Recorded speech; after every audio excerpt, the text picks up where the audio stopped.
I'm here with Steve Larsen. If you guys don't know who Steve Larsen is, he's pretty much the ClickFunnels master. He got started in college doing ClickFunnels for different businesses, and then he had an internship and worked for Russell Brunson for a long while, being Russell Brunson's like right hand man, creating ClickFunnels. And he had experience going in, but then obviously getting to be, right next to the, ClickFunnels guru of everybody, a lot of that rubbed off on him, and he has probably more knowledge than, 99% of the people out there creating ClickFunnels. So I'm excited to do this interview. I think he's going to have a great insight on, what I like to talk about, or what I'm trying to get out there is for the parents out there of where to guide their child and some different avenues and things like that. Besides, what's kind of recognized by everybody as the way to go is, the college degree, the 40-hour-a-week job, and everything like that. So let me get started with the interview. And again, thank you for your time and look forward to this. So what do you think is the most important skill kids nowadays should learn in school for their future? Thanks for having me, man. First of all, the most important skill kids could learn. Let's see, like from school itself. Yes, sir. I'd say it's just being able to brainstorm and collaborate. I think that's the biggest thing. If I was to go back and do school again, I would.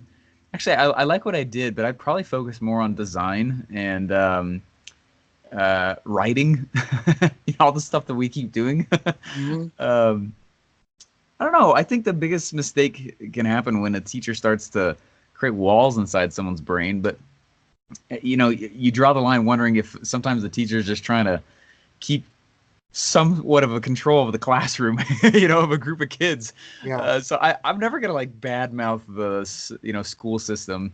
I think they're doing the best they can with what they got and what laws allow. But I don't know. Growing up, I appreciate how much my dad was not afraid to tell me no. It was not a yes man, and very wise. And he told me a lot of things in the moment where I don't know that I would turn out how I had. In fact, I'm sure I wouldn't have. Without my dad's tough love, which was good. It was applied tough love. It wasn't like 24/7, but for the school system, the biggest thing they could learn how to brainstorm, and do it as a group and collaborative thinking. I wish that was more of the stuff that was taught. Okay.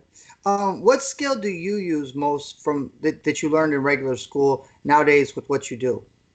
Actually, that there is I had a semester in college where all we did was there was no classes, and we showed up and the teachers were like, hey, this semester you're only going to start an entire business from scratch where you're not going to help you at all. In fact, we're going to assign you into industries, and I got assigned into the food business.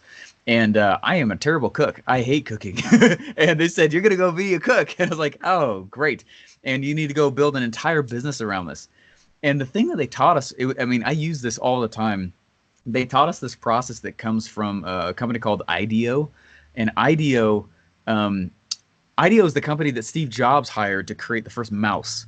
And when he was creating his computer, they're largely responsible for how a lot of household things are designed in everyone's homes today. The toothbrush, the way that is, but they've manufactured a way to create lots of cool design, and actually brainstorm on demand. And so in the middle of that semester, that our teachers taught us that. And they brought us into this room one day, and there was like popsicle sticks and glue and construction paper. And it was like we were in this kindergarten room as college kids. And we walked in, and the rules were this: you had to constantly be playing throughout the whole time with anything on the table, right? So if I could flip my camera, you're like, my desk has trinkets and knickknacks, and like I'm sitting on a bouncy ball right now. Like, very cool. It's very, very I don't know, it's very kid-like on purpose. And my teacher stood up and he said, look, let me be honest with you guys. If you guys are more fun people or more creative people. So if you guys are all boring and trying to be professional all the time, you will not be that creative. And as we stood up, we would brainstorm these different things. And if anyone said anything negative, the teacher, he was the CMO of Denny's and of Pizza Hut. He's the guy that invented stuffed crust pizza. And he stood up. And anytime anyone said anything negative about the idea or opinion, or even if they didn't say it, it was a negative emotion, negative physical gesture, any negativity about the idea of another person, he would stand up and shoot you in the face with a water bottle and yell, "Bad kitty!" Like, he's a random guy. He's a cool guy. I learned a ton from him. But his point was like, a lot of times, I think a lot as adults, we become afraid of our ideas. Are they good enough? Instead, what he was teaching us is like, go to the crazy zone, right? Go to the absolute nuts zone, and then go backwards afterward. Remove the stuff that's kind of crazy, but you're left with a truly prolific thing in whatever you're brainstorming. And that was really awesome. I have used that a lot. In fact, that was probably the biggest skill I used in Russell's office, as we would have new ideas and such. That skill right there, and not being afraid of ideas, that was powerful. What skills do you look for from somebody when you're going to hire them to become an employee for you?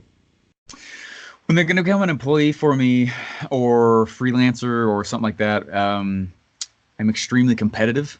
My resting state is nice guy, but I'm very competitive. So they got to be good. So what I do is I run them through several contests, and I will get 2 or 3 candidates together, and I'll tell them, hey, there's 3 of you. Like, this is how I found my Facebook ads driver. I went to a Facebook group and I said, hey, I'm looking for a long-term relationship, someone to drive my ads. Send me a 3-minute video if you're interested. And I had tons of submissions back. Lots of people who couldn't even follow that instruction. And whittled it down to the top 3. And I said, you guys are in a competition. Here's $500 each. Whoever sends the most converting traffic to this page gets the job. And just the fact that it was a competition, someone backed out. And I was like, good. I'm a capitalist, baby. I am competitive. If you can't handle that, no. What's fascinating is, this is super key when I'm hiring somebody. The last 2 people, they one of them kept asking me all of these questions that I have no idea about, that this person should know about. They knew how to drive ads, but they're like, what about this? Do you want this? Do you want this? Do you want that? It was too many options for me. They weren't just making the best decisions on my behalf. The second person was solving stuff I didn't even know were problems. And they were out there doing things that was actually adding value to the company, even though I hadn't even hired them yet. It was a go-getter, a self-solver, just getting stuff done. I firmly believe that there's no way I'd be doing what I am right now with just my own salt. I'm just not good enough. But with the right who's in place, right? I don't know how to do all this stuff. I have no idea how to drive Facebook ads. No idea how to be a coder or truly a designer. But I know people who know that, and I know how to find them. And so you find the right who to figure out the how, and just get them in place, and then facilitate their zone of genius. I think it's a mistake when people try to control everything in their company. Nah, these guys are solving crap for me. I don't even know what problems, and doing stuff because of that method. Yeah. So nowadays, with the term entrepreneur and everything like that being so popular, there's a lot of kids out there nowadays, in junior high and high school, or like, they want to be online because they see, there's people out there like, Gary Vee and stuff like that who are making it so popular. What would you recommend? How would you recommend a kid start learning how to maybe go that route? What could the parents do to kind of encourage that? Would you recommend, like, hey, you're 10 years old, why don't we start you a funnel? Something like that? Or what do you think? Well, so I have 3 daughters, but the oldest is only 5. So we are just starting to talk about things like that. But I will tell you what my dad did with me, because I thought it was really awesome. By the time I was 8, I was mowing our lawn, and my dad was telling me, like, hey, you could go mow other people's lawns and get paid for it. And this is one of the biggest things he gave me. He did not go to the neighbors for me and ask for me to set that up. I was an 8-year-old who was scared out of his mind, and I was walking up to these neighbors asking them. I didn't know what to say, but I just spewed, and then went to the next one and did it, next one and did it, next one. And when I was 8, I had a little lawn mowing business.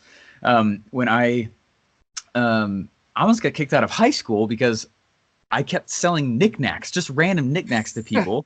And once we had these laser pointers, and we would go to Walgreens and you could get these laser pointer pens. They looked really nice. They came in this nice case, and you could get 2 of them for $5. So my brother and I grabbed them. We went back. We used my mom's labeler, and we put $10 on there, $12, $18, and we started walking around high school selling these pens, and people were buying them like crazy. Well, that day we'd go back to Walgreens, we'd buy more with that money, and we kept doing it and doing it and doing it. Pretty soon we'd be collecting $200-300 a day, selling these laser pointer pens. Well, they're laser pointers, and so you'd walk through the commons, and they're just laser pointers all over the commons, and it was not hard for the administration to figure out who was doing it all, and so we almost got expelled for that. We had to do a bunch of community service, which was ridiculous, frankly, but my dad saw that spark. And what he did was he facilitated it like crazy. So I'm the oldest of 6 kids. And what he did, this is brilliant on his side. What he did was he told me, hey, Stephen, you are now the yard manager. My dad grew up on a farm. So a lot of lessons I learned in life were outside, working. And he said, hey, you're the yard manager now. What I need you to do, I need a proposal for you on how much you think it would take for you to maintain a good yard. I said, what do you mean? He goes, well, go survey it. And so I went through and I started thinking through like how much it would cost to get the yard mowed and trimmed and weeded and do the garden and do all the. So anyways, I came back to him and he goes, have you figured out roles as well? So I went through and I started figuring out all the roles and all stuff. And I had to run interviews with my siblings to hire them for specific roles inside the yard. So they signed a contract. They came in and they said, hey, and I said, hey, younger sibling, please sign this contract, which I learned how to write. He didn't give me any help on it. And it just said I had to go look at what an invoice even was. And the whole time I had to go hire my siblings and then hold them to it. And if the job didn't get done, I was still held for the outcome. So I had to go do it myself. I had to write proposals for fertilizer and like all the extra stuff. It's really fascinating, but I learned so much about business, and I was only like 15, 16. That was crazy. That was a very influential moment for me. That's great stuff. That's exactly like what I'm trying to what my business is about, or what I'm trying to work on is creating the parents to think outside the box with their children and go through some of the things that they're not learning in school, and try and spark that mind at a younger age on what entrepreneurship might be like, and how to do things like that, like create your own business. Another question is, I know you're a college graduate, and I know college is for some kids, but do you think all parents should push their kids to go to college? No, not anymore. Just with the tools that are available now, like the landscape changed. Hey, it's completely up to the kid, but I mean, besides that one major lesson, I'm sure there are other lessons that shaped my mind. I'm not saying college is not worth it, but I'll tell you what, this is what I told my sister, again, I'm the oldest of 6, and she's into this world too. And she's making more money than like, I think a lot of the teachers, and she's like, Stephen, should I finish college? And I was like, first of all, you're going to decide that, not me. Second of all, though, like, think about this. I said, one of the reasons why I'm such a good funnel builder is because when I was in college, I was trying to learn it. And in college, I was full-time. I was getting almost straight A's, not because of me learning the stuff. I was trying to create pressure. I was in the Army. I was married. We had kids. Life was busy. I was doing everything I could to squeak out an extra 2 to 3 hours. You know how effective you are when you only have that amount of time? Right. And so I learned this stuff on such a deep level out of desperation for 2 or 3 straight years because I had no other option. And so stress, I've always believed this, good stress, because it's de-stress and bad and eustress. Eustress is in euphoria, like going to the gym. So like I believe that stress causes good systems. And it's one of the reasons why, like, I held my feet to the fire and I had to figure this stuff out. There was no other excuse. And so as far as going to school to learn how to do this stuff, I don't think that's why you go anymore. I think you go because you have to learn how to learn. I got kicked out of college my first semester, flunked out. I had to wait 4 years basically to go back and reapply to get back in. And in that time, I learned how to learn. And I'm self-taught. And it's one of the reasons all this stuff has happened now. And because I'm not, This is a really weird thing. You know, I coach the One Funnel Away Challenge. I coach like crazy a lot of people now. This very fascinating pattern has started to emerge in adults, mostly, not the kids. And the pattern is this. Most kids, understandably, follow tracks the majority of their life. Wear this. This is what you're going to eat. You know, you're going to go to school. And it makes sense. A lot of it out of safety for the kid. But like a lot of adults have never learned, like when you graduate or you're done or whatever it is that life's thrown at you, eventually there aren't tracks. And the adults that struggle the most in my programs are the ones that have never learned to pick the hammer up and just build their own tracks. They've never figured out the confidence to just do something, have an idea, and have the confidence to actually execute on it. They feel like they need validation from everybody and their mom. The kids that come to my programs often don't have that. So it's really fascinating. So like if you're going to go to college, you learn that you go to college to learn how to build your tracks on your own and have your own thoughts and move with confidence. But I don't think that you need to do it. I mean, if you're going to be a doctor, obviously, but if you're going to be a business person, start a business. Yeah. Awesome stuff. I only have one last question for you, and I think I'm guessing I know the answer. So I'm guessing probably most of our audience does. Is who is the most important influence you credit for your success? For like what I do and everything, definitely Russell Brunson. Yeah. Yeah. And you can tell your dad was obviously a huge influence in your life too. Yep. By answering that. So that's great stuff. That's all I have for you. Thank you very much for the interview. Keep doing big things, and I look forward to seeing your continued growth. Awesome. Hey, thanks so much, man. This has been great. All right, thank you.